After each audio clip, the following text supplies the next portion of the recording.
Assalamualaikum warahmatullahi wabarakatuh. Kembali lagi di channel Portal Dimensi dan tentunya masih bersama saya Kang Slamet di sini. Kali ini Kang Slamet akan menceritakan sebuah kisah yang berjudul Kerajaan Laut Selatan. Perjalanan Sudiro bertaruh nyawa di pantai selatan. Cerita ini ditulis oleh Untung Prastio. Dan sebelum kita masuk ke ceritanya, buat kalian yang belum subscribe channel ini, tekan tombol subscribe-nya terlebih dahulu dan tekan tombol notifikasinya agar kalian tidak ketinggalan cerita terbaru dari Portal Dimensi. Nggak usah berlama-lama lagi, langsung saja kita masuk ke ceritanya. Kerajaan Laut Selatan.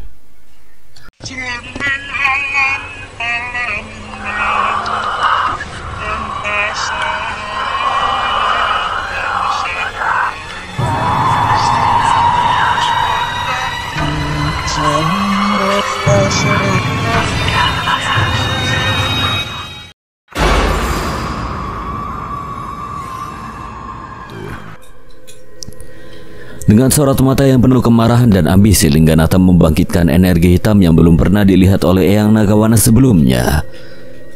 Tubuhnya membesar dan memancarkan kekuatan yang lebih besar daripada sebelumnya. Aura kegelapan yang ada pada dirinya membuat istana kerajaan Laut Selatan terasa sangat mencekam. Para petinggi kerajaan dan makhluk gaib lainnya merasakan ketakutan yang mendalam, menyadari bahwa ancaman ini jauh lebih besar dari yang mereka bayangkan.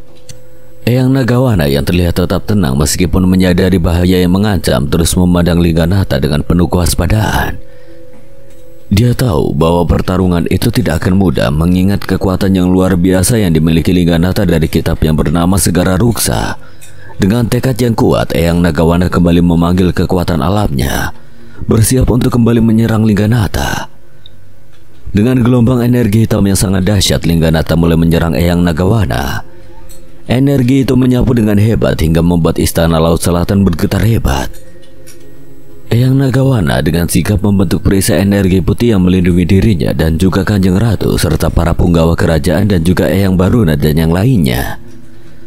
Tidak ingin menghancurkan istana kerajaan Laut Selatan, Eyang Nagawana pun melesat keluar dengan kecepatan yang sangat tinggi. Mengetahui maksud dari lawannya, Lingganatha pun mengikuti lesatan Eyang Nagawana untuk dapat segera menuntaskan dendamnya. Eyang Nagawana dengan gerakannya penuh perhitungan memusatkan serangan energi putihnya ke titik lemah Lingganatha. Dia berusaha melemahkan pertahanan lawannya dengan cermat, mencari celah untuk menghentikan serangan dahsyat itu. Namun Lingganatha yang penuh dengan energi alam dari kitab Segara Ruksa mampu melawan dengan gigih, menunjukkan bahwa kekuatannya bukanlah sesuatu yang mudah dihadapi. Di tengah-tengah pertarungan sengit itu, Eyang Nagawana mulai mencoba untuk memanipulasi aliran energi alam yang dimilikinya. Sosok naga legendaris itu menciptakan jebakan energi yang rumit untuk melemahkan Lingganatha. Dengan gerakan yang penuh perhitungan, ia menarik kekuatan dari alam sekitar, membentuk pola-pola energi yang kompleks dan penuh kekuatan. Lingganatha yang penuh dengan amarah dan ambisi tidak menyadari jebakannya sedang dipersiapkan oleh Eyang Nagawana. Dia terus menyerang dengan gelombang energi kegelapan yang dahsyat, berusaha menguasai medan pertempuran dan menghancurkan energi dari lawannya. Namun setiap serangan yang dilancarkannya mulai terhambat oleh aliran energi yang diputarbalikkan. Perlahan-lahan jebakan energi yang diciptakan oleh Eyang Nagawana mulai mengurung Lingganatha. Pola-pola energi yang rumit itu berfungsi seperti jaring yang tidak terlihat, mengikat gerakan dan kekuatan Lingganatha. Setiap kali Lingganatha mencoba melancarkan serangan energi itu, terserap dan dibalikan kepadanya, membuat kekuatannya menjadi bumerang yang menyerang dirinya sendiri. Lingganatha merasakan kekuatannya mengikatnya semakin kuat. Tubuhnya yang besar dan penuh dengan energi mulai bergetar, mencoba melepaskan diri dari jebakannya semakin kuat. Namun Eyang Nagawana tetap tenang dan fokus, serta terus mengarahkan aliran energinya yang sangat luar biasa. Dengan semakin kuatnya jebakan energi, Lingganatha mulai kehilangan kendali atas kekuatannya. Gelombang kegelapan yang semula dahsyat kini menjadi tidak teratur, terserap oleh energi murni yang memancar dari jebakan tersebut. Lingganatha terdengar mengerang kesakitan, menyadari bahwa dia telah terjebak dalam perangkap yang sangat kuat. Suara arangan yang keluar dari mulut sosok ular hitam yang sangat besar itu belum mengakhiri pertempuran gaib antara dua makhluk yang sangat sakti dengan kekuatan besar itu. Suara jeritan dari Lingganatha malah membuat tubuhnya memandarkan cahaya yang terlihat seperti menyala api yang berkobar.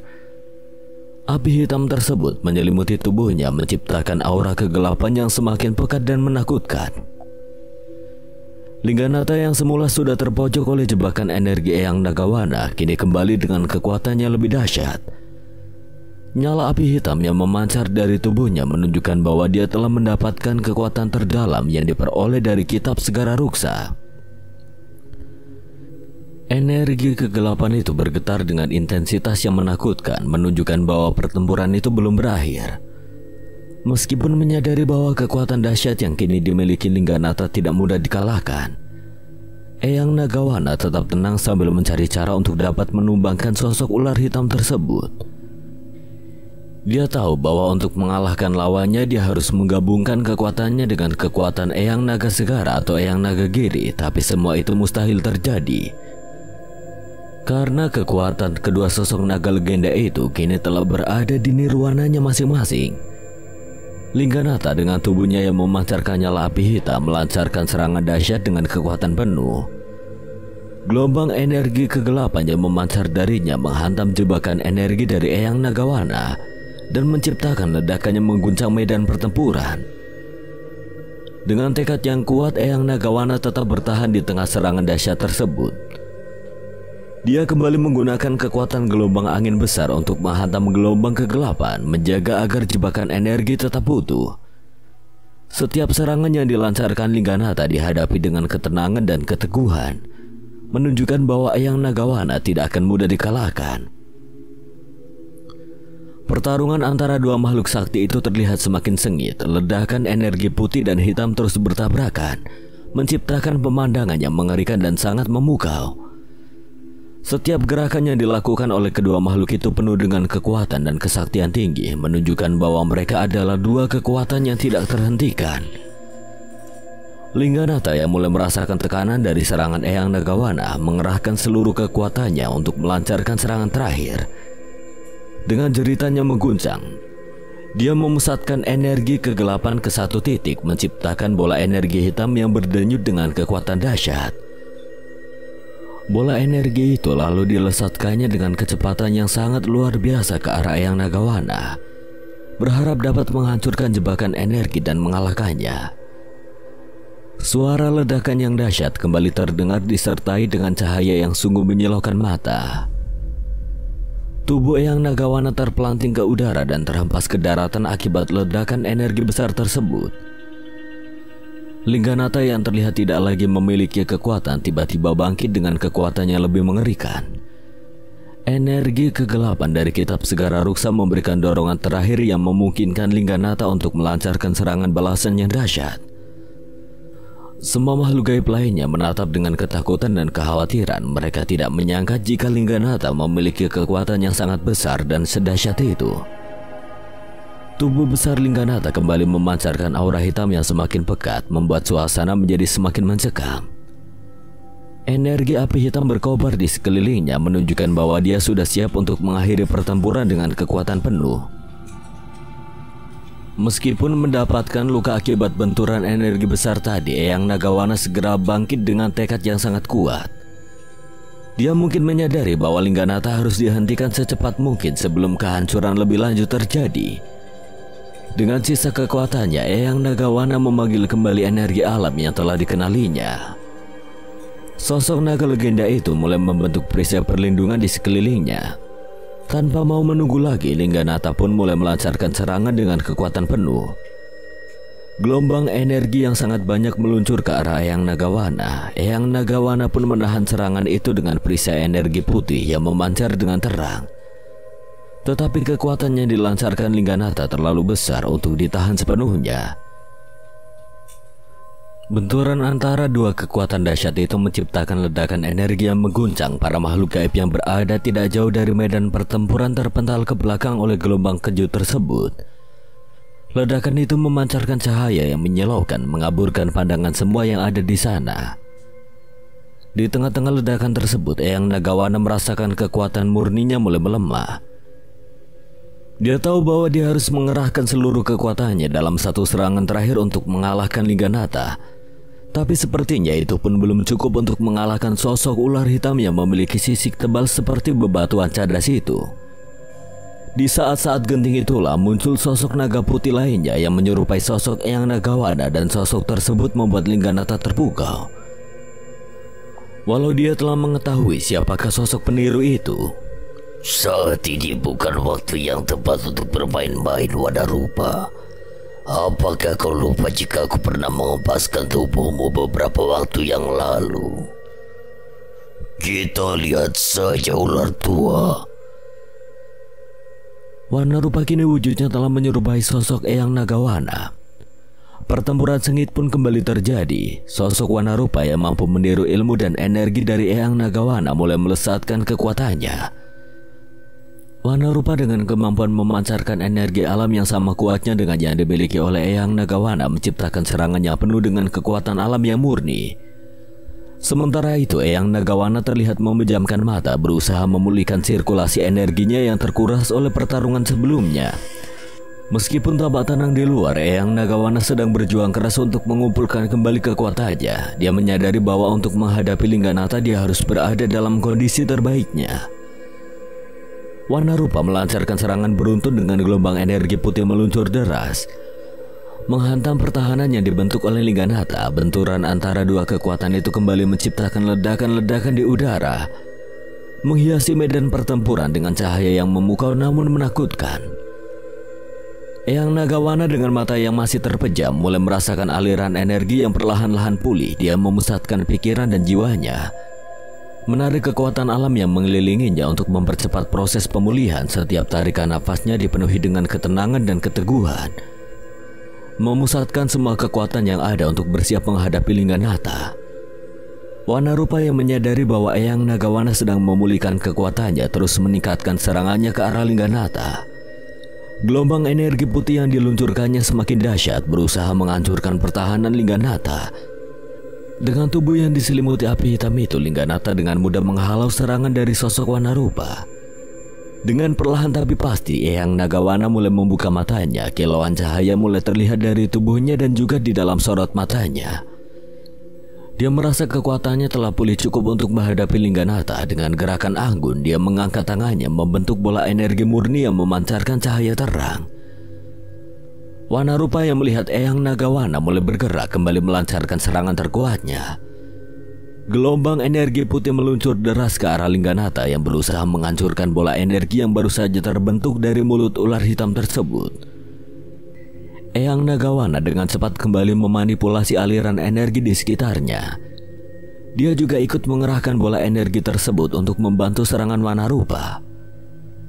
Benturan antara bola energi murni dan gelombang energi putih menciptakan ledakan besar yang kembali mengguncang medan pertempuran.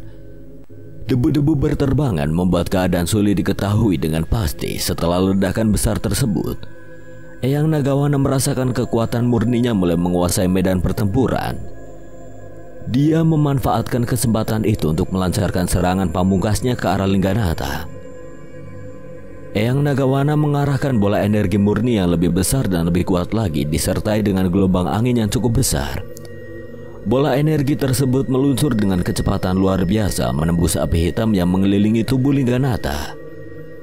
Api hitam itu berusaha menahan serangan tersebut, tetapi kekuatan dari energi alam yang dipancarkan oleh Eyang Nagawana terlalu kuat untuk dilawan. Tubuh Lingganata mulai bergetar hebat ketika bola energi murni menghantamnya dengan keras. Energi murni tersebut menembus perisai yang berbentuk kobaran api hitam yang menyelimutinya, membuat tubuh Lingganata semakin lemah. Suara jeritan keras kembali terdengar saat kekuatan Eyang Nagawana tersebut mulai menghancurkan inti kekuatan Lingganata. Lingganata yang tidak mampu lagi melawan kekuatan murni tersebut akhirnya terhantam balik oleh serangan pamungkas Eyang Nagawana. Tubuhnya yang besar dan penuh energi kegelapan mulai memudar, dan perlahan-lahan tubuhnya berubah menjadi lebih kecil dari sebelumnya. Energi kegelapan yang sempat mengancam itu kini benar-benar hilang, meninggalkan ketenangan yang mendalam di seluruh ruangan. Tubuh Lingganata pun terhempas ke daratan yang disertai suara erangan kesakitan. Mengetahui musuhnya telah berubah wujud, Eyang Nagawana dan juga Wanarupa pun melakukan hal yang sama. Dari kejauhan mereka terus memandang ke arah sosok Lingganata yang tidak juga kunjung bangkit kembali. Dengan senyum yang terpancar dari wajahnya, Kanjeng Nyai Ratu pun meminta para punggawa kerajaannya memeriksa keadaan Lingganata yang ternyata adalah puncak dari semua permasalahan yang ada. Sementara itu, para pemimpin dari kerajaan-kerajaan gaib yang sedari tadi menanyakan tentang kitab Segara Ruksa terlihat membubarkan diri tanpa terlebih dahulu berbasa-basi kepada sang ratu. Sepertinya mereka sengaja pergi meninggalkan kerajaan Laut Selatan karena telah tahu siapakah dalang di balik permasalahan itu. Akan tetapi, suasana yang terlihat mulai tenang kembali berubah mencekam ketika para punggawa kerajaan Laut Selatan yang sedang memeriksa keadaan Lingganata mulai terhempas ke udara satu persatu. Hal itu sontak membuat Eyang Nagawana dan Kanjeng Ratu merasa sangat terkejut.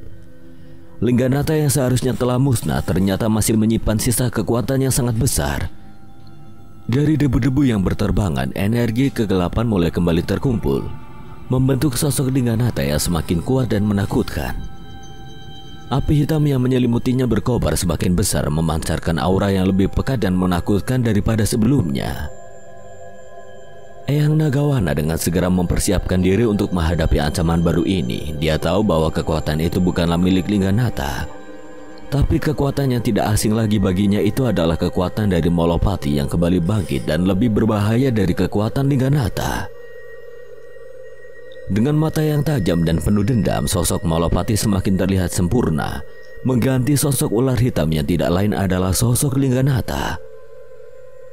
Kanjeng Ratu yang berdiri di samping Eyang Nagawana merasakan getaran ketakutan dari punggawa dan makhluk gaib lainnya. Namun dia tahu bahwa mereka tidak boleh mundur. Dengan suara tegas dia memerintahkan para punggawa kerajaannya untuk tetap bersatu dan siap menghadapi serangan apapun yang datang. Siapa sebenarnya musuh kita itu, Eyang? Makhluk gaib itu yang pernah dilumpuhkan oleh sahabatku yang bernama Nagagiri. Dia adalah Molopati. Bagaimana mungkin sosok itu dapat bangkit kembali, Eyang?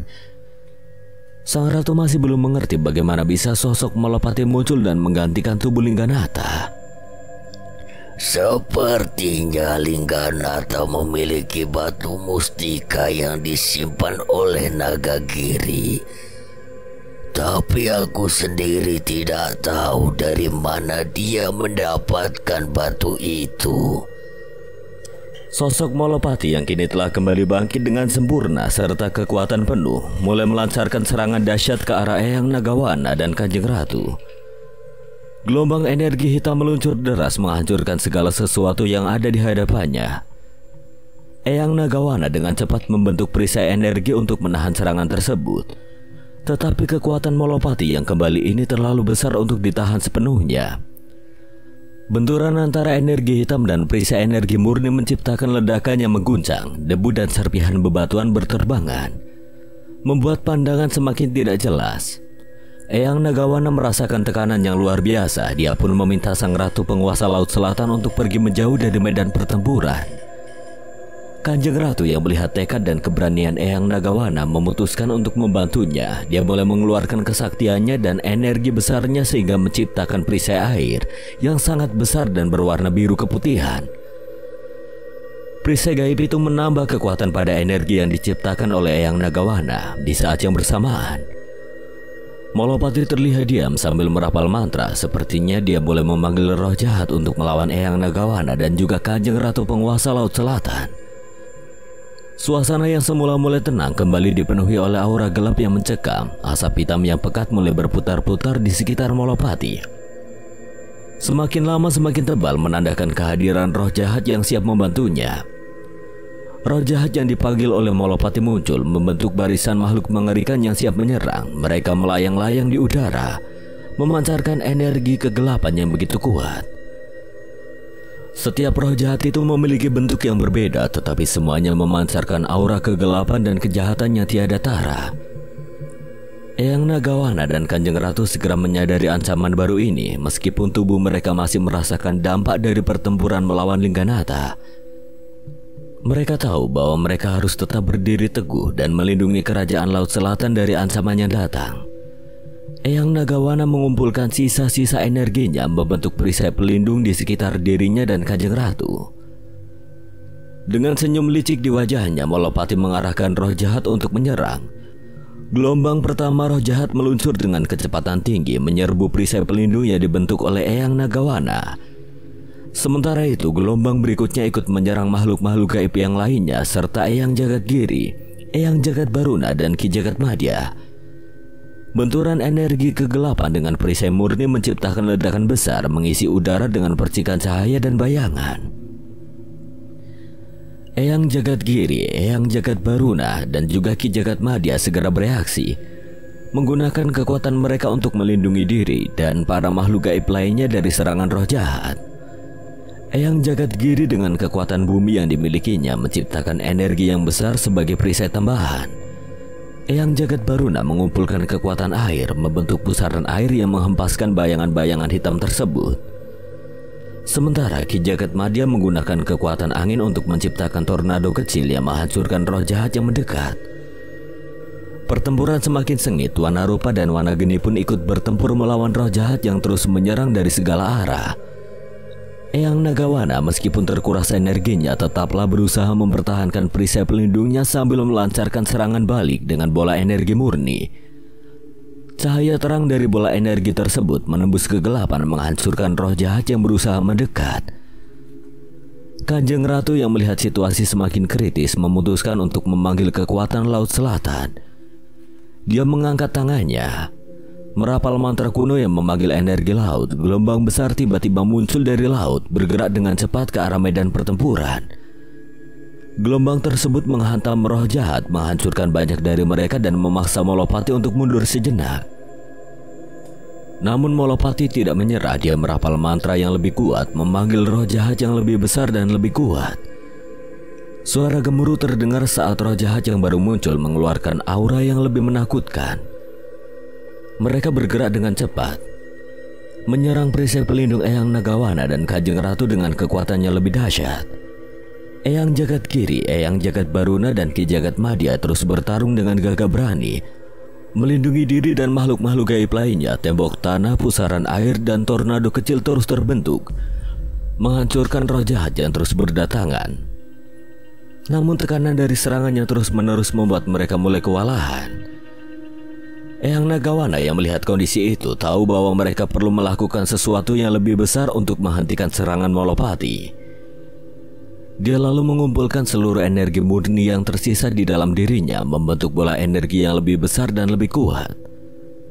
Dengan gerakan cepat, dia melesatkan bola energi tersebut ke arah Molopati, berharap bisa menghancurkan sumber kekuatan roh jahat ini. Akan tetapi apa yang dilakukan oleh Eyang Nagawana bukanlah hal yang sulit untuk dihindari oleh Molopati. Sosok tersebut melesat dengan cepat, tubuhnya memecah menjadi bayangan hitam yang sulit ditangkap oleh mata. Bayangan-bayangan hitam ini bergerak dengan kecepatan luar biasa menyelimuti Eyang Nagawana dan menyerang balik dengan kekuatan yang tidak terduga. Eyang Nagawana yang tengah memusatkan seluruh energinya pada satu serangan pamungkasnya terkejut ketika bayangan-bayangan hitam itu mendekat. Perisai pelindung yang telah dibentuk mulai bergetar di bawah tekanan serangan Molopati. Bayangan-bayangan hitam itu terus menyerang dari berbagai arah, memukul dan menembus perisai dengan kekuatan yang semakin besar. Kanjeng Ratu yang melihat situasi genting itu tidak tinggal diam. Dia segera mengerahkan kekuatan lautnya untuk melindungi Eyang Nagawana. Gelombang energi laut yang membentuk perlindungan tambahan berusaha menahan serangan bayangan hitam.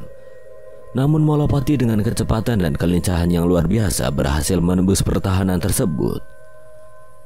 Molopati yang kini berada di dekat Eyang Nagawana melancarkan serangan balasannya sangat kuat.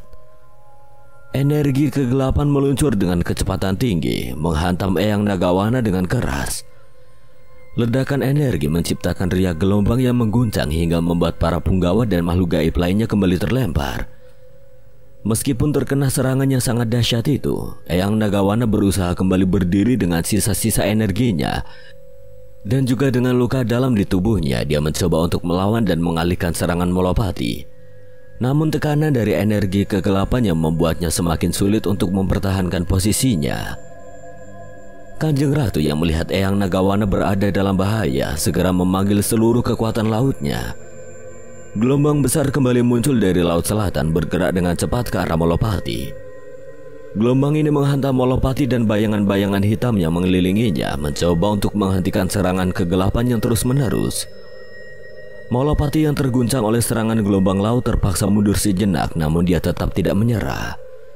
Dengan senyum licik di wajahnya, dia terus mengerahkan roh jahat yang tersisa untuk melancarkan serangan ke arah sang ratu penguasa laut selatan. Di saat-saat yang tidak menguntungkan bagi pihak Eyang Nagawana dan juga Kanjeng Ratu, muncul kilatan-kilatan berwarna kebiruan yang dengan cepat membelah bayangan hitam tersebut dan merubahnya menjadi kepulan asap.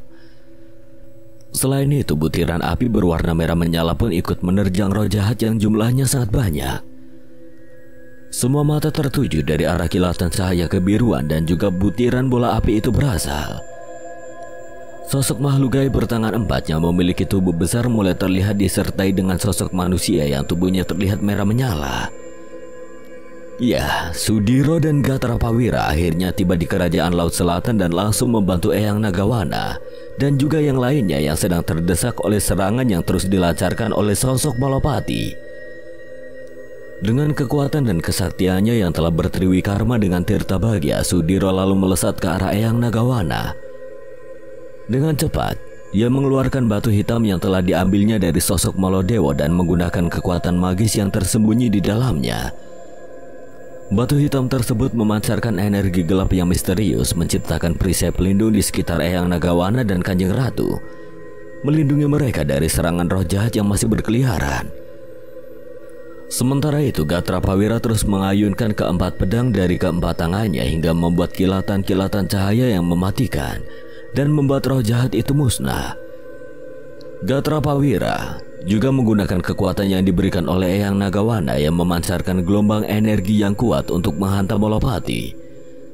Serangan tersebut berhasil memaksa Molopati untuk mundur sejenak, memberikan kesempatan bagi Eyang Nagawana dan Kanjeng Ratu untuk memulihkan posisi mereka.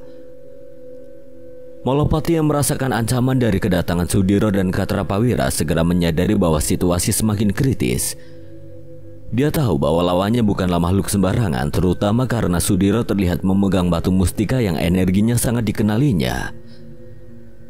Batu mustika tersebut memiliki kekuatan magis yang kuat dan Molopati tahu betul betapa berbahayanya energi yang dihasilkan dari batu tersebut.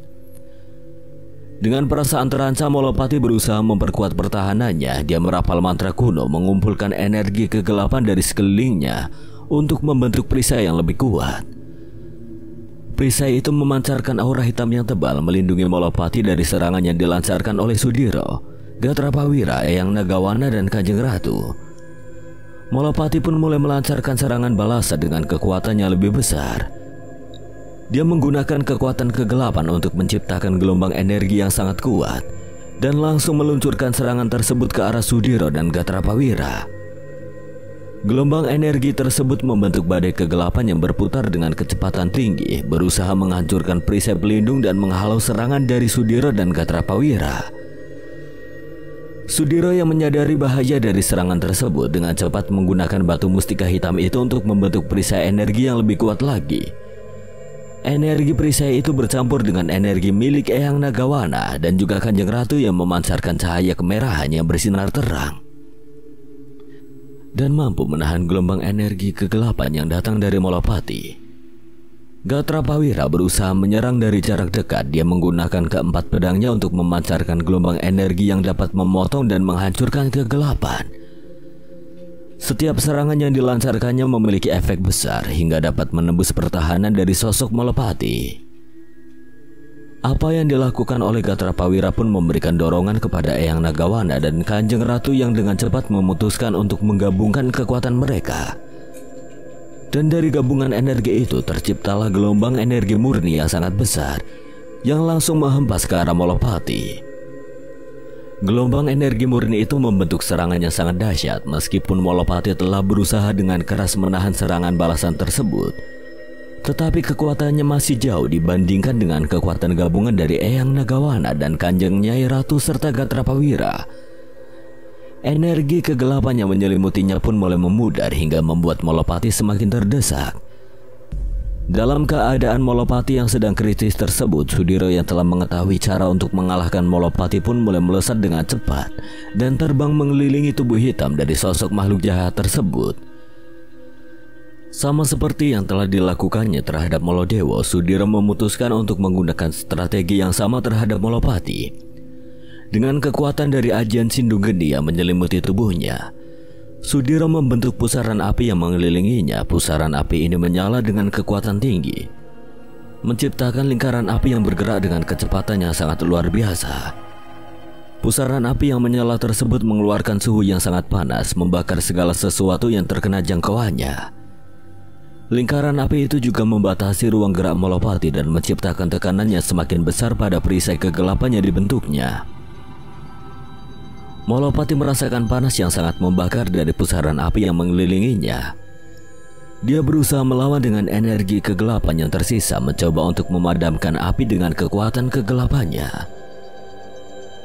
Namun hawa panas yang dihasilkan oleh pusaran api dari ajian Sindung Geni milik Sudiro itu terlalu tinggi untuk dapat diatasi dengan mudah.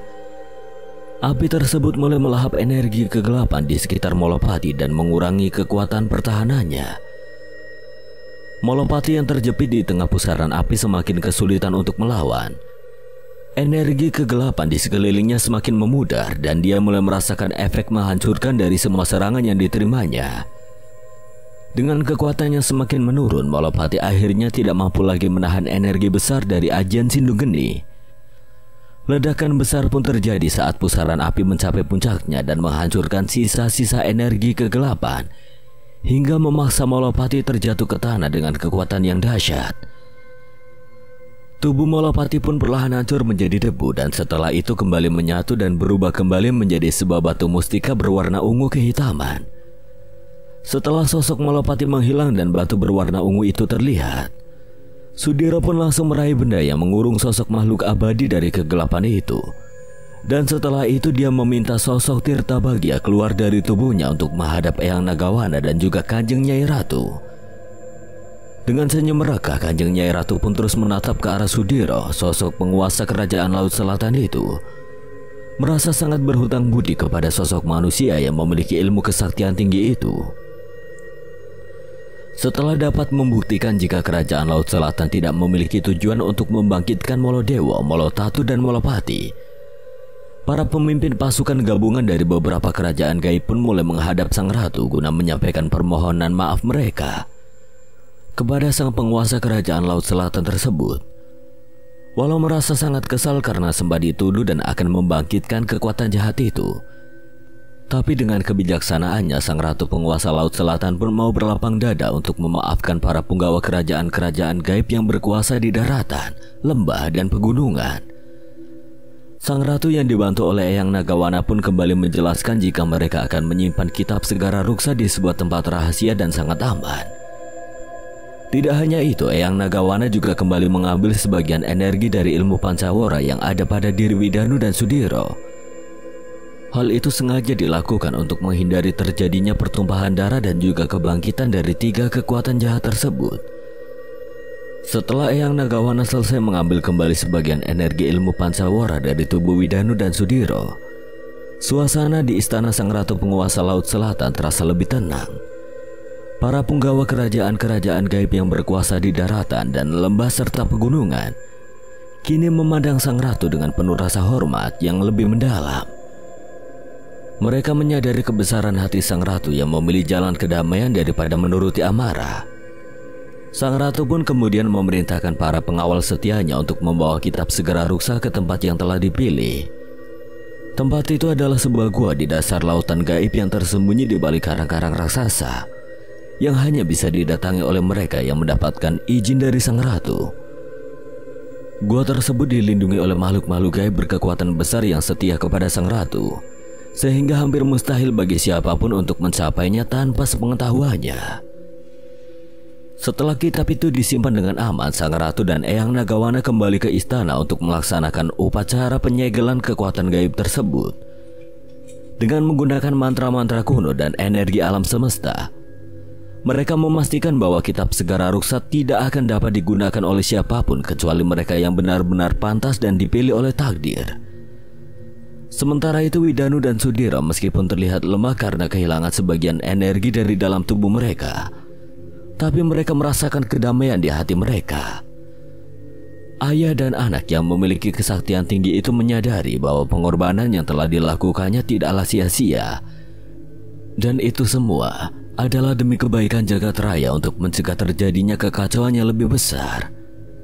Hari ini sudah sepatutnya kita bersyukur karena kekuatan besar dari makhluk-makhluk penguasa kegelapan itu berhasil kita kembalikan ke tempat di mana seharusnya mereka berada. Selain itu, kitab Segara Ruksa sudah berada di tempat yang aman, dan juga sebagian energi dari ilmu Pancawara ada pada diriku, ujar sosok Eyang Nagawana yang memberikan penjelasan kepada para punggawa dan pembesar dari kerajaan-kerajaan gaib yang ada di Istana Laut Selatan.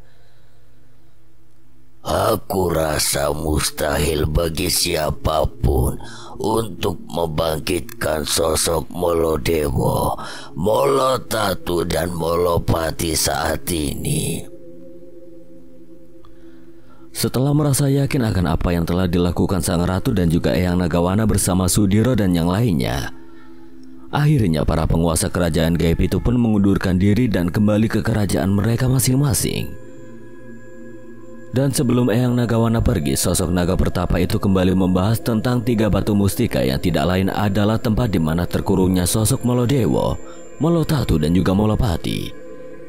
Demi menjaga keseimbangan alam semesta, Eyang Nagawana pun memberikan warisan leluhur dari Sang Ratu penguasa Laut Selatan, yaitu berupa batu mustika berwarna hitam yang menjadi tempat Molodewo berada. Aku serahkan batu ini padamu, Raden Ayu. Kami percaya jika sang penguasa Laut Selatan akan menjaga batu ini dengan sebaik-baiknya. Eyang Nagawana memberikan batu hitam yang berkilauan itu kepada Sang Ratu. Terima kasih Eyang. Aku berjanji tidak akan menyia-nyiakan kepercayaan yang engkau berikan ini. Dan aku akan menjaga sepenuhnya batu ini agar tidak jatuh ke tangan makhluk-makhluk yang memiliki sifat serakah. Karena salah satu batu masih tersimpan dengan baik di tangan Jenggala Suta, maka batu mustika yang menjadi tempat terkurungnya Molopati, aku sendiri yang akan menjaganya. Dan satu saat nanti aku akan meminta salah satu dari golongan manusia menjaga batu ini. Selesai dengan semua permasalahan, Eyang Nagawana pun kembali ke pertapaannya di sebuah tempat yang tidak diketahui oleh siapapun. Sementara itu Sudiro, Widanu, Eyang Jagadgiri, Eyang Jagadbaruna dan Ki Jagatmadya serta makhluk-makhluk gaib lainnya yang bersama mereka kembali ke lembah Jagadmaya. Ketenangan dan kedamaian pun mulai terasa mengiringi langkah mereka untuk kembali ke tempat yang dirasa paling aman itu. Lembah Jagadmaya yang merupakan sebuah tempat yang berada di antara dunia nyata dan alam gaib itu memiliki labirin energi yang mampu menyesatkan setiap makhluk yang mencoba untuk masuk ke dalamnya. Ki Jagatmadya melangkah dengan tenang memimpin rombongan menuju lembah Jagadmaya, di mana kabut tipis dan bayangan pepohonan rimbun menciptakan suasana magis di sepanjang perjalanan. Langit di atas mereka tampak samar-samar, menyiratkan waktu yang sulit untuk ditentukan apakah masih pagi atau sudah senja. Sudiro dan Eyang Jagadgiri serta makhluk-makhluk gaib yang mengikuti Ki Jagatmadya terus berjalan dengan tenang. Mereka tidak mengeluarkan suara sedikit pun dan hanya derap langkah pelan terdengar menyatu dengan bunyi angin lembut yang menyapu dedaunan. Namun seiring waktu ada sesuatu yang aneh yang mulai merayapi hati mereka, sebuah ketidakpastian yang perlahan tumbuh menjadi kegelisahan. Tepat di depan Sudiro, Widanu yang masih memiliki sisa kekuatan Pancawara dalam dirinya Tiba-tiba berhenti, dia merasakan adanya getaran aneh yang tidak terlihat oleh mata biasa. Tapi begitu sangat jelas dalam perasaannya, Widanu merasa seolah ada energi gelap yang berusaha mengganggu perjalanan mereka. Langkahnya tertahan dan pandangannya menyapu sekitar mencari sumber dari kegelisahan itu. Rombongan Sudiro yang dipimpin oleh Ki Jagatmadya berhenti mengikuti gerakan Widanu yang tiba-tiba. Meski tenang, Ki Jagatmadya juga bisa merasakan perubahan energi di sekitarnya. Dia selalu menajamkan mata batinnya untuk berusaha menangkap tanda-tanda apa yang menyebabkan Widanu berhenti. Udara yang tadinya sejuk tiba-tiba terasa dingin dan berat, seperti ada sesuatu yang merayap mendekat namun tidak terlihat, tapi sangat nyata keberadaannya. Di kejauhan kabut tampak semakin tebal menutupi pandangan menuju lembah Jagatmaya. Sementara itu langkah Ki Jagatmadya yang sebelumnya tegas dan pasti kini tertahan, seolah menyadari bahwa mereka berada di ambang sesuatu yang besar yang mungkin saja dapat membahayakan keselamatan mereka. Perjalanan yang tadinya terlihat menyenangkan, perlahan tapi pasti terasa lebih berat dan mulai penuh dengan teka-teki. Ada apa, Danu? Apa kau merasakan adanya kekuatan musuh? Sepertinya kita sudah tidak berada di alam nyata atau alam gaib, Pak. Ucapan Widanu sontak membuat Sudiro dan yang lainnya terkejut. Kata-kata Widanu seperti petir yang membelah keheningan, menggema di tengah suasana yang penuh tanda tanya. Rombongan yang tadinya berjalan dengan tenang kini semakin terdiam, terpaku oleh ucapan bocah yang memiliki kepekaan luar biasa itu. Sudiro yang berjalan tepat di belakang Widanu merasakan getaran aneh menjalar ke seluruh tubuhnya. Keraguan pun menyelimuti wajah-wajah mereka, seakan-akan kenyataan yang mereka pijak tiba-tiba berubah menjadi sesuatu yang sangat asing. Suasana di sekitar mereka pun perlahan-lahan mulai terasa berbeda. Tanah yang mereka injak terasa lembut, seakan berubah menjadi kabut tipis yang mengambang di antara dua dunia. Pohon-pohon yang menjulang tinggi di sekitar mereka kini tampak lebih menyeramkan, bayang-bayang yang memanjang dengan bentuk yang tidak biasa. Udara yang tadinya sejuk dan tenang kini berputar, menciptakan pusaran angin halus yang tidak kasat mata namun bisa dirasakan dengan jelas oleh setiap makhluk yang berada di sana. Ki Jagatmadya menoleh perlahan, menatap Widanu dengan penuh tanda tanya. Dia tahu ada sebuah kebenaran dalam setiap kata-kata yang diucapkan oleh bocah itu. Kekuatan Pancawara yang masih melekat dalam dirinya memberinya kemampuan untuk merasakan hal-hal yang berada di luar jangkauan manusia biasa. Ki Jagatmadya merasakan bahwa mereka memang telah melewati batas alam yang mereka kenal, memasuki wilayah lain yang tidak mereka kenali. Langit di atas mereka tampak buram, seolah tidak lagi berada di bawah kuasa waktu. Tidak ada matahari, tidak ada bulan, hanya bayangan samar yang membentang tanpa arah. Suara alam yang biasanya tiba-tiba hilang begitu saja, yang tersisa hanyalah keheningan dan seakan-akan seluruh alam berhenti bergerak. Setiap detik yang berlalu terasa semakin lambat, waktu terasa seperti terhirup oleh kekosongan yang menjerat mereka. Perasaan terjebak mulai menjalar ke dalam hati setiap makhluk di sana. Energi yang sebelumnya terasa berat kini berubah menjadi terasa semakin menekan, membuat mereka perlahan-lahan mulai melemah. Sudiro merasakan detak jantungnya semakin cepat. Dia mulai menyadari bahwa mereka telah masuk dimensi yang jauh melampaui alam biasa, atau sebuah tempat tanpa ujung di mana batasan waktu dan ruang menghilang seperti bayangan yang kabur. Eyang Jagadgiri dan Eyang Jagadbaruna yang selama ini selalu memancarkan ketenangan bijak tampak mulai gelisah. Keduanya berdiri lebih waspada, merasakan sesuatu yang tidak terlihat namun begitu kuat menyelubungi mereka. Ketenangan yang biasanya mengiringi perjalanan mereka perlahan terkikis oleh ketegangan yang tidak terdefinisi, seolah-olah alam di sekitar mereka telah berubah menjadi jebakan tidak berujung. Begitu juga dengan Gatra Pawira, Wana Geni dan juga yang lainnya. Mereka mulai menunjukkan tanda-tanda kegelisahannya. Mata mereka yang tajam dalam menembus dimensi-dimensi yang tidak kasat mata mulai berkeliling dengan penuh kewaspadaan. Beberapa di antara mereka terdengar membisikkan mantra-mantra perlindung, sementara yang lain berdiri tegak dengan siaga, siap menghadapi apapun yang mungkin menyerang dari balik tirai kekosongan ini. Namun bukan hanya ancaman serangan yang mengganggu mereka, ada sesuatu yang lebih terasa mengancam. Dengan energi lebih besar, sebuah kehadirannya tidak terlihat, namun jelas dirasakan oleh semua yang berada di sana. Energi yang begitu kuat seperti pusaran angin raksasa yang tidak kasat mata mulai terasa semakin dekat. Setiap dari mereka dapat merasakan tatapan tajam yang tidak terlihat, seakan-akan mereka sedang diawasi oleh sesuatu yang besar yang memiliki kekuatan melebihi kekuatan mereka. Widanu berdiri diam mencoba memusatkan kekuatannya dan mulai mencari sumber energi besar itu. Wajahnya yang terlihat polos kini menyiratkan kegelisahan yang dalam. Dia jelas merasakan kehadiran itu, tapi belum dapat menangkap wujud dari sosok pemilik kekuatan besar itu. Dia hanya tahu bahwa mereka tidak sendiri di sini, ada sesuatu yang sedang memperhatikan namun menunggu, mungkin bersiap untuk bergerak. Semua menjadi lebih sunyi dan dalam keheningan itu perasaan terjebak semakin nyata.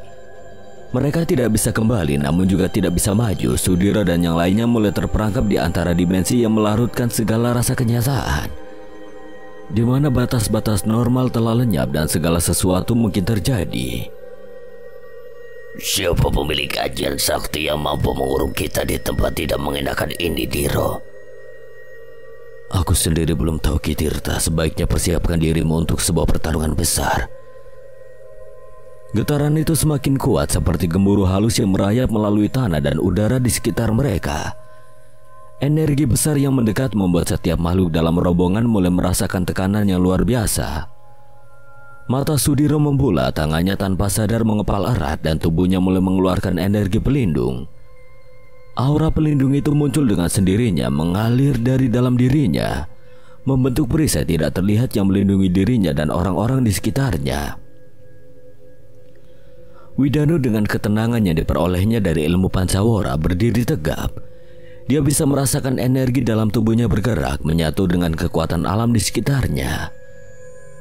Ilmu Pancawara membuatnya peka terhadap perubahan energi dan kini dia mulai memusatkan konsentrasinya, menyelaraskan diri dengan kekuatan yang dia miliki. Tubuhnya memancarkan aura yang semakin terang, bersiap untuk menghadapi apapun yang akan datang. Ki Jagat Madya, Eyang Jagat Giri, dan Eyang Jagat Baruna semua merasakan kehadiran yang sama. Mereka saling bertukar pandang tanpa kata, mengerti bahwa apapun yang mendekat ini bukanlah ancaman biasa. Ada sesuatu yang sangat kuat, sesuatu yang melebihi kekuatan dari makhluk-makhluk biasa yang pernah mereka hadapi. Tanah di bawah kaki mereka mulai bergetar lebih keras, seolah-olah ada sesuatu yang merayap dari dalam bumi. Udara di sekitar mereka pun terasa semakin panas, seolah-olah ada kobaran api besar yang mengelilingi tapi tidak terlihat oleh mereka.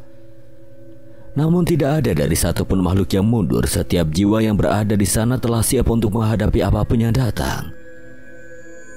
Sudiro menajamkan inderanya, berusaha menangkap petunjuk tentang kehadiran yang mendekat.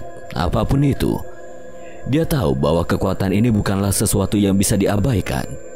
Semakin dekat semakin jelas bahwa energi yang mendekat ini bukan hanya berbahaya, tetapi juga memiliki sifat yang asing, seperti sesuatu yang berasal dari alam yang jauh lebih dalam dan misterius daripada yang pernah mereka temui sebelumnya. Rombongan Sudiro pun tetap pada posisinya. Mereka terus menyatu karena mereka sadar bahwa mereka harus menghadapi ini bersama. Getaran di tanah semakin terasa kuat dan kemudian dari kejauhan sesuatu mulai muncul dari balik kabut tebal yang menyelimuti tempat itu. Bentuknya masih samar tapi kehadirannya terlihat begitu besar. Sekejap kemudian tiba-tiba saja api yang sangat besar muncul mengelilingi tempat di mana Sudiro, Widanu, Eyang Jagat Giri, Eyang Jagat Baruna, Ki Jagat Madya, Gatra Pawira, Wana Geni, dan Wana Rupa berada. Kobaran api itu masih terasa sangat panas walau Sudiro sudah mengeluarkan energi pelindung yang menutupi mereka semua. Tidak ingin terbakar hidup-hidup, Gatra Pawira dan Wana Geni serta Ki Jagat Madya pun mulai mengeluarkan energi perlindungan mereka untuk melapisi energi pelindung milik Sudiro yang sedari awal sudah tercipta terbentuk kubah. Kubah energi yang semula dibentuk oleh Sudiro kini berubah menjadi perisai yang lebih kuat. Terdiri dari berbagai lapisan energi yang saling melengkapi. Lapisan pertama adalah energi Sudiro yang kuat dan mendasar, membentuk pondasi pertahanan. Di atasnya energi api milik Wana Geni dan Gatra Pawira memberikan perlindungannya lebih, menjaga agar tidak ada energi luar yang menembus dengan mudah. Kemudian energi Ki Jagatmadya mengikat semuanya bersama-sama, memberikan kesejukan dari kobaran api besar tersebut. Widanu pun langsung duduk bersila di tengah ketegangan yang menyelimuti mereka. Di tengah gemuruh tanah dan energi yang memekakkan telinga itu, dia memilih ketenangan sebagai senjatanya. Kedua matanya tertutup rapat, nafasnya teratur, dan perlahan-lahan dia memusatkan seluruh kesadarannya ke dalam dirinya. Sementara tubuhnya dikelilingi oleh kubah pelindung yang dibentuk oleh energi Sudiro dan yang lainnya. Dengan ilmu Pancawara, pikirannya mulai menjelajah jauh keluar, melampaui batasan-batasan yang ada. Widanu tahu bahwa untuk mengatasi kekuatan sebesar itu dia harus mencari sumbernya. Dalam keheningan yang diciptakannya sendiri, Widanu mulai menyatu dengan alam di sekitarnya. Ajian Pancawara yang terus mengalir dari dalam tubuhnya memberikan kemampuan untuk merasakan getaran halus yang tidak bisa dirasakan oleh makhluk lain. Usahanya pun perlahan membuahkan hasil. Dia mulai merasakan aliran energi yang tidak terlihat oleh mata. Energi itu berasal jauh dari tempatnya berada, mengalir melalui tanah dan bahkan kubah pelindung mereka. Dalam ketenangan pikirannya, Widanu mulai melihat bayangan samar yang jauh di balik kabut energi.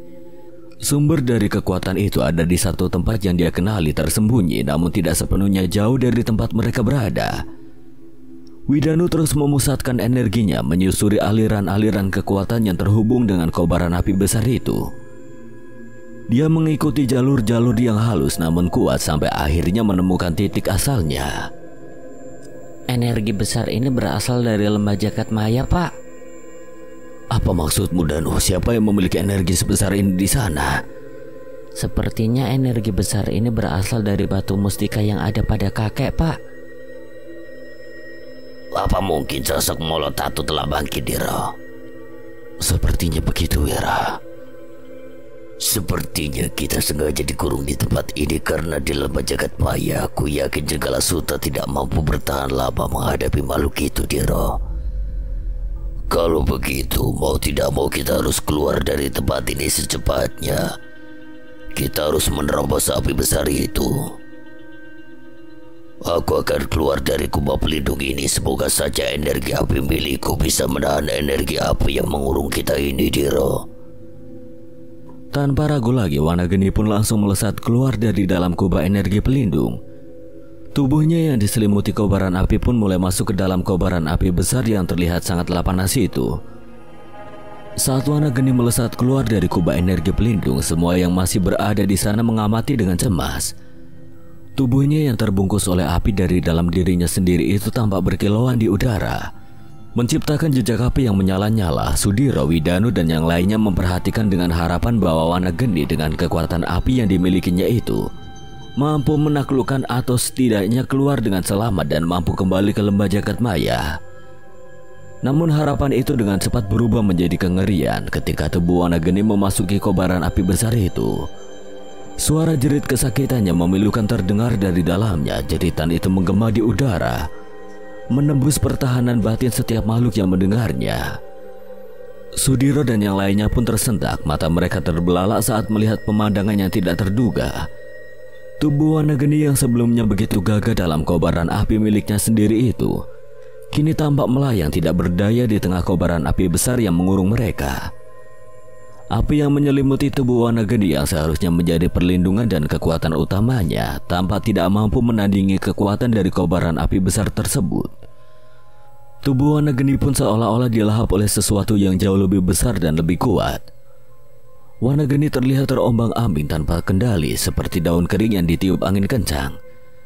Energi yang biasanya mengalir dengan tenang dalam dirinya mulai pudar, ditelan oleh api besar yang seolah-olah memiliki kehendaknya sendiri.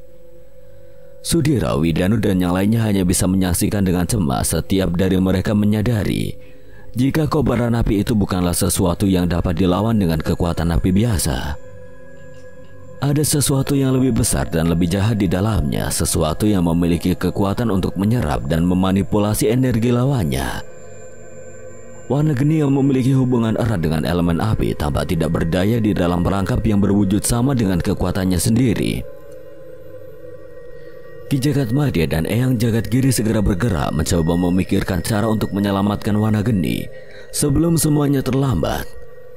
Sementara itu Gatrapawira dan Wanarupa bersiap-siap menjaga agar kubah pelindung tetap aman di tengah tekanan besar yang terus meningkat. Namun mereka semua tahu bahwa waktu mereka terbatas. Jika Wanageni dengan kekuatan apinya tidak bisa melawan api itu, maka apapun yang mereka hadapi adalah musuh yang jauh lebih berbahaya dari yang mereka duga. Di dalam kobaran api itu, jeritan Wanageni terus terdengar mengguncang hati Sudiro, Widanu, Gatrapawira, dan yang lainnya. Kekuatan misterius itu tidak hanya mengancam tubuh fisik mereka, tetapi juga energi murni milik mereka. Kekuatan itu mencoba untuk mematahkan kekuatan batinnya selama ini mereka jaga. Pertarungan melawan kobaran api besar itu sepertinya menjadi pertarungan terberat yang pernah dialami oleh Sudiro dan yang lainnya. Perlahan-lahan suara jerit kesakitan dari Wanageni pun menghilang. Bersamaan dengan itu, sosok tubuh yang terbungkus api lebih merah itu pun menghilang dari pandangan Sudiro dan yang lainnya. Kesedihan dan kemarahan pun mulai mereka rasakan. Mereka tidak menyangka jika Wanageni akan tumbang dengan mudah di dalam kobaran api yang menyala besar itu. Karena kesedihan yang mendalam, Sudiro pun langsung meminta Tirta Bagya untuk bertriwikarma. Tapi tidak seperti biasanya, Tirta Bagya terlihat enggan untuk menyatukan kekuatannya bersama Sudiro yang sedang merasakan kesedihan mendalam karena melihat sahabatnya musnah di lahap api besar tersebut. "Apakah kau takut, Ki Tirta?"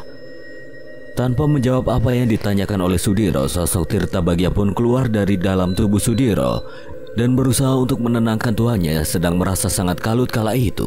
Aku tidak ingin mati sia-sia, Diro. Kau harus pertimbangkan semuanya. Aku rasa kekuatan itu dapat dengan mudah melumat kita berdua, Diro. Berdiam diri pun tidak akan menghasilkan apa-apa, Ki Tirta. Setidaknya kita mati untuk mencoba keluar dari tempat ini. Sebaiknya tenangkan dulu dirimu, Diro. Biar aku yang mencoba keluar dari tempat ini dengan wujud Eyang Nagawana. Seru sosok Wanarupa yang terlihat mulai berubah menjadi sosok naga putih bersayap yang tubuhnya perlahan membesar. Sudiro menghela nafas dalam-dalam, berusaha menenangkan dirinya setelah mendengar apa yang disampaikan oleh Wanarupa. Sosok makhluk gaib itu yang berwujud seperti makhluk siluman biasa perlahan-lahan mulai berubah. Tubuhnya yang semula kecil berangsur memanjang dan membesar. Kulitnya yang sebelumnya gelap berubah menjadi putih bersinar. Dan dalam hitungan detik, Wanarupa pun telah menjelma menjadi sosok Eyang Nagawana, naga putih bersayap yang gagah dan memiliki kekuatan besar.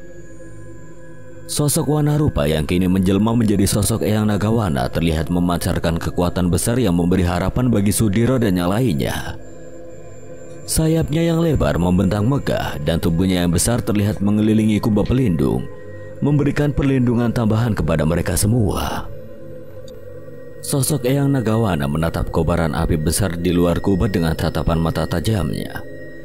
Dia tahu bahwa kekuatan api ini tidak biasa. Dia merasakan sifat gelap yang tersembunyi di balik nyala api itu. Tanpa ragu, sosok makhluk bertubuh besar itu pun mulai menggerakkan sayapnya dan melayang di udara, mengitari kubah pelindung sebelum kemudian melesat menuju kobaran api yang telah mengurung mereka dengan kekuatan dan wujud barunya. Wanarupa percaya bahwa dia mampu menebus dan mengatasi kekuatan jahat yang sedang mengancam mereka. Kedua sayap besarnya mengepak kuat, menimbulkan gelombang angin besar yang menyapu kobaran api tersebut. Bersamaan dengan itu, tubuh sosok Eyang Nagawana itu menembus udara dengan kecepatan yang luar biasa. Saat dia mendekati kobaran api besar itu, tubuhnya terlihat bersinar terang dan berputar-putar mengitari kobaran api untuk mencari titik lemahnya. Dia mengandalkan insting naluriah naganya untuk menemukan cara terbaik keluar dari jebakan yang memerangkap mereka. Namun kobaran api besar itu tidak hanya dia menunggu. Saat sosok Eyang Nagawana mendekat, api tersebut tampak semakin ganas, seolah merespon kehadiran sosok yang memiliki kekuatan besar itu. Dengan cepat nyala api pun berubah menjadi lebih terang dan liar, seakan mencoba menantang kekuatan dari sosok naga putih itu. Walau kekuatan api itu semakin besar, tapi sosok Eyang Nagawana tidak gentar. Dia mengerahkan seluruh kekuatan dan menyelimuti dirinya dengan energi pelindung yang kuat sebelum akhirnya menerobos masuk ke dalam kobaran api yang mengurung mereka. Begitu tubuh Eyang Nagawana memasuki pusat api, tidak ada jeritan seperti yang dialami oleh Wanageni. Sebaliknya, naga putih itu melayang dengan tenang menelusuri kedalaman api sambil terus berusaha menemukan sumber kekuatannya. Sudiro dan yang lainnya pun merasa jika sepertinya warna rupa yang kini berwujud Eyang Nagawana itu mampu menjinakkan kobaran api tersebut. Di dalam kobaran api itu, Eyang Nagawana terlihat terbang melayang dengan tenang tanpa merasakan apapun dari kobaran api besar tersebut. Akan tetapi hal itu tidak berlangsung lama, kepakan sayap dari sosok Eyang Nagawana yang semula penuh kekuatan mendadak berhenti. Tubuh naga putih yang gagah itu tiba-tiba tampak beku di udara, terdiam di tengah kobaran api yang terus melahap sekelilingnya. Mata tajamnya yang sebelumnya berkilau penuh tekad kini mulai memudar seakan kehilangan sinarnya.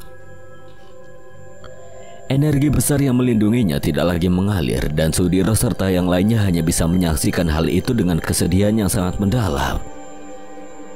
Sudiro tidak menyangka jika hanya dalam sekejap gulungan api besar muncul dan menerjang dengan kekuatan dahsyat.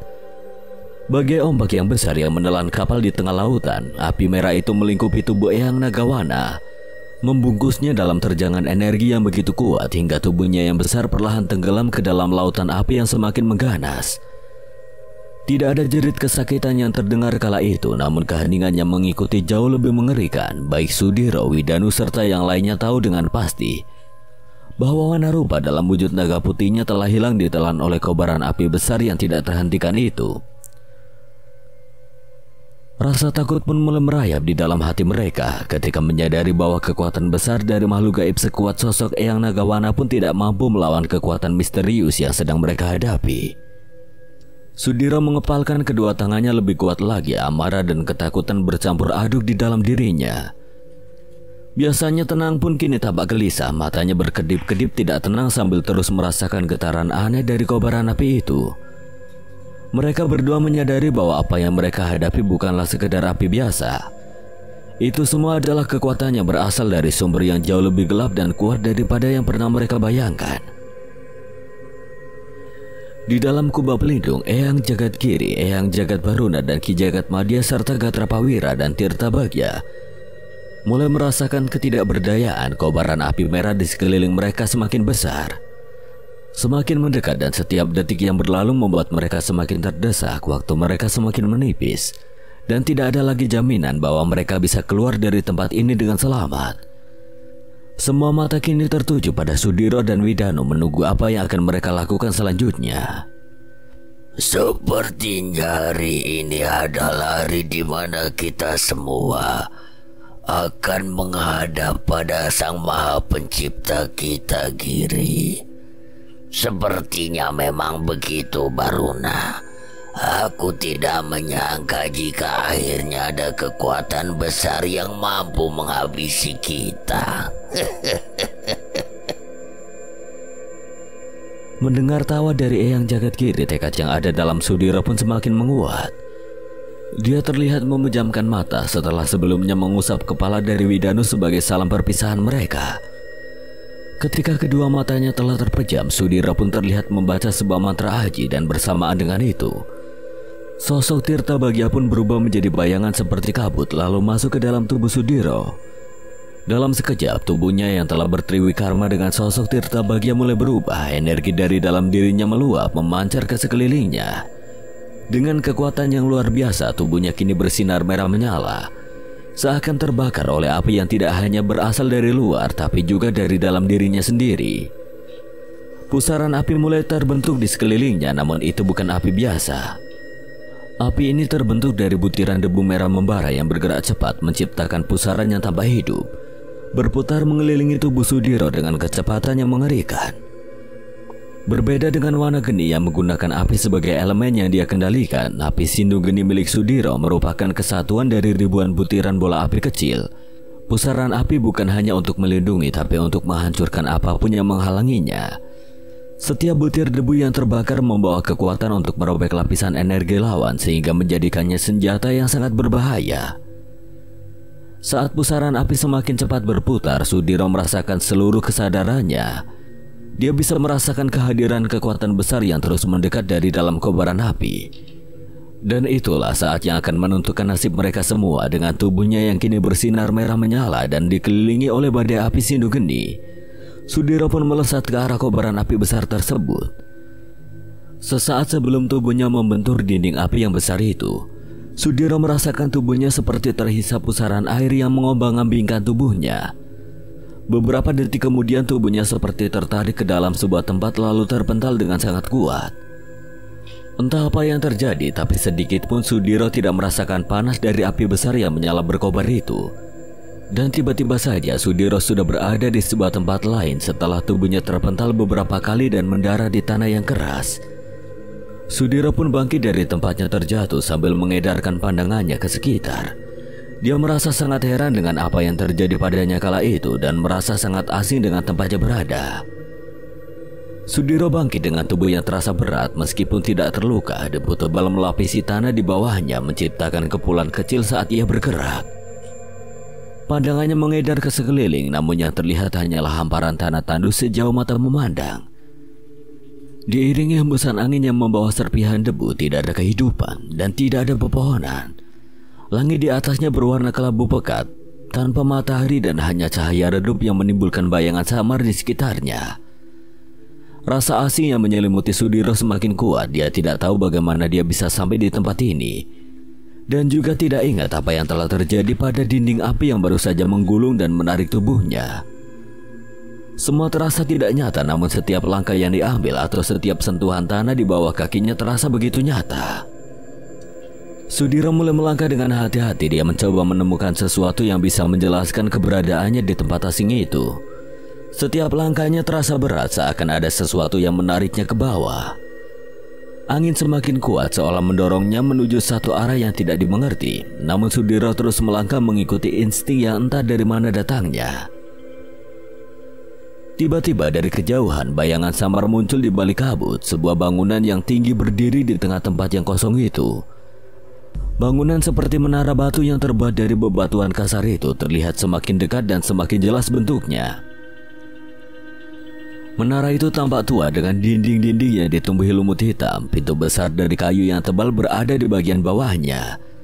Setengah terbuka mengundang Sudiro untuk masuk meskipun rasa takut berdesir di dalam hatinya.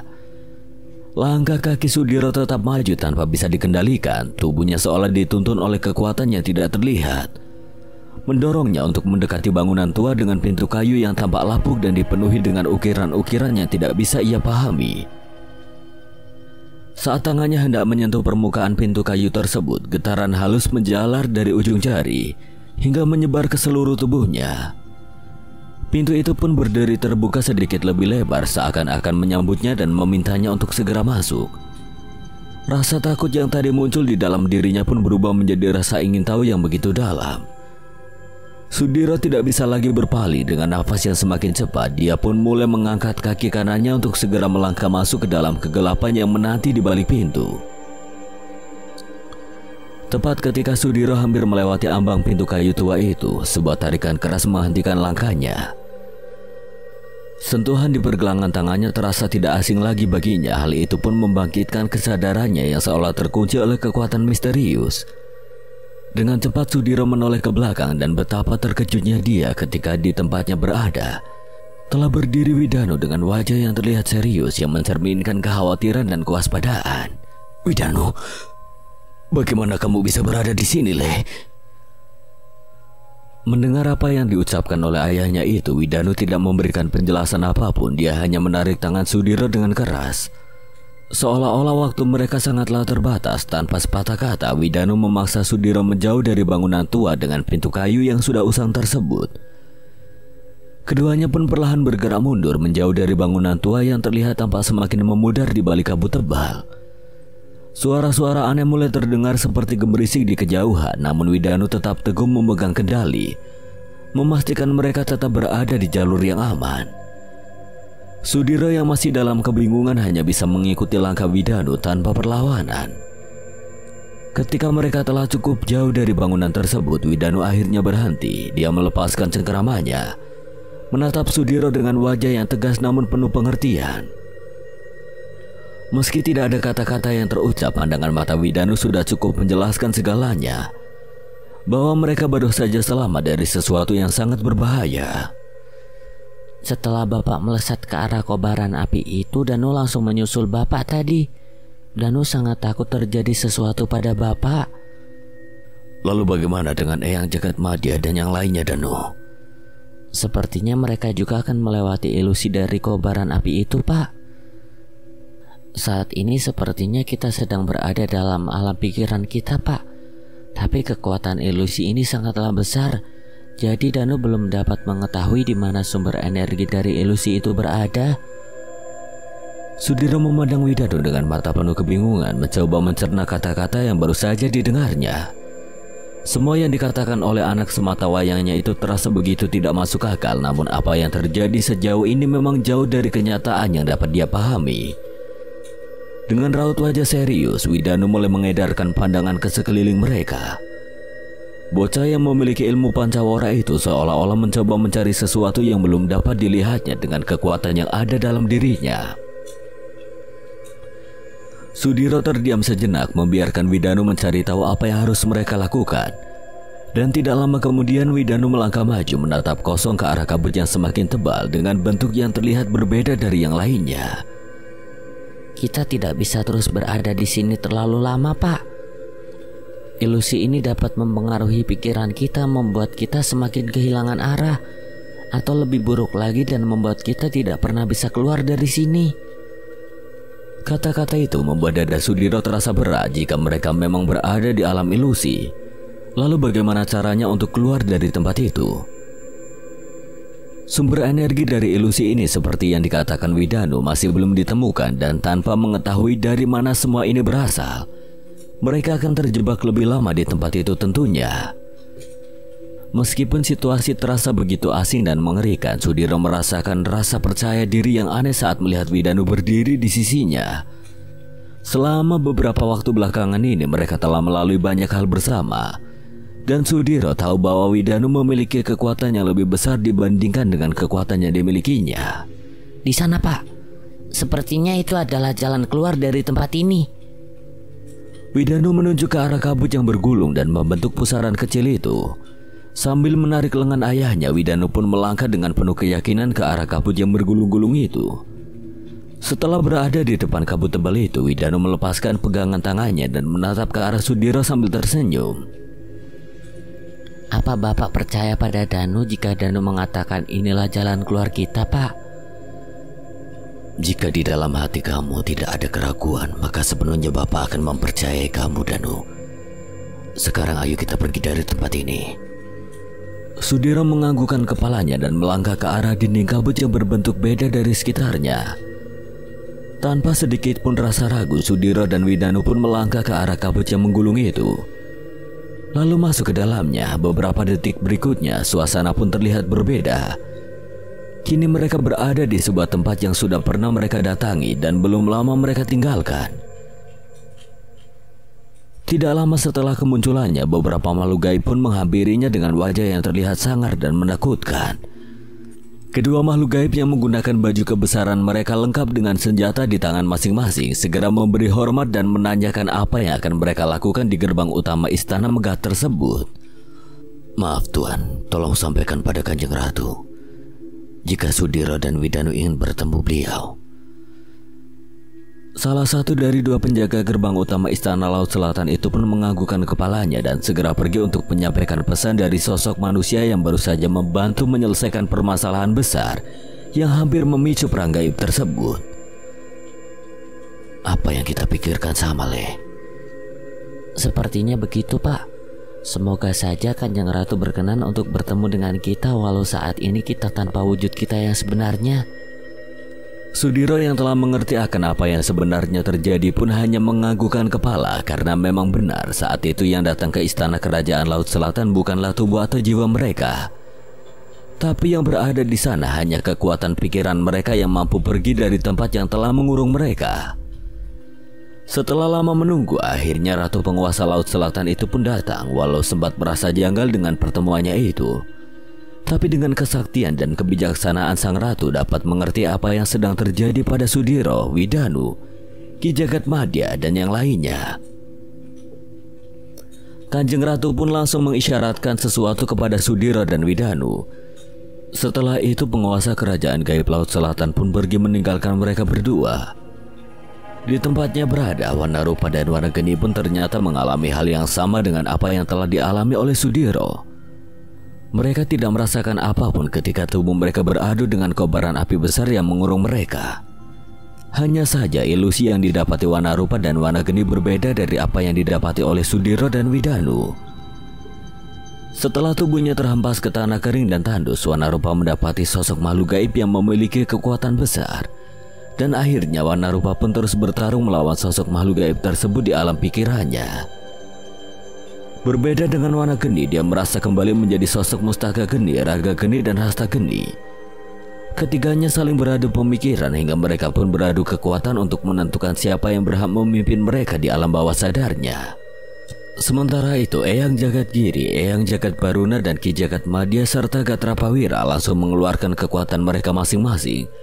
Setelah melihat Widanu melesat ke arah kobaran api besar tersebut, mereka pun tampak terkejut dan tidak percaya ketika mendapati diri mereka berada di sebuah tempat berbeda dengan lawan dari pikiran mereka masing-masing. Entah apa yang terjadi, tiba-tiba saja kesadaran Sudiro, Widanu, dan yang lainnya kembali.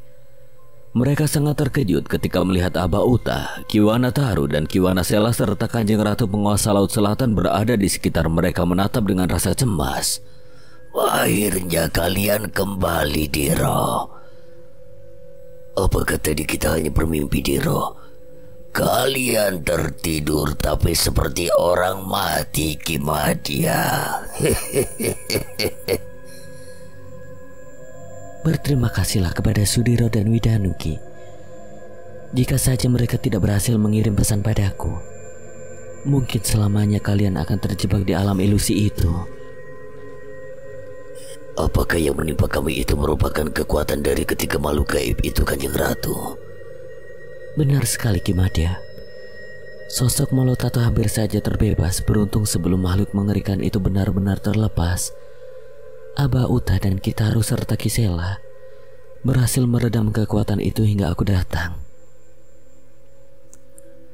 Jadi apa yang sebenarnya menimpa Sudiro, Widanu, dan Ki Jagat Madya serta yang lainnya merupakan sebagian besar kekuatan dari sosok Molotato yang langsung menyerang mereka. Tanpa disadari oleh Sudiro dan yang lainnya, mereka telah masuk ke dalam ilusi hebat yang semakin menekan kesadaran mereka dengan rasa takut yang muncul dari hati dan pikiran mereka masing-masing. Beruntungnya di saat situasi mencapai puncak kegentingannya, ketika sosok Molotato hampir sepenuhnya terbebas dari belenggunya, kehadiran Sang Ratu Penguasa Kerajaan Gaib Laut Selatan menjadi penyelamat. Dengan anggun dan kekuatan luar biasa yang menyertai setiap gerakannya, Sang Ratu muncul di tengah kegelapan yang menyelimuti lembah Jagat Madya. Sosok Sang Ratu memancarkan aura dan kekuasaan yang begitu dahsyat hingga seluruh alam pikiran di sekitarnya tampak bergetar.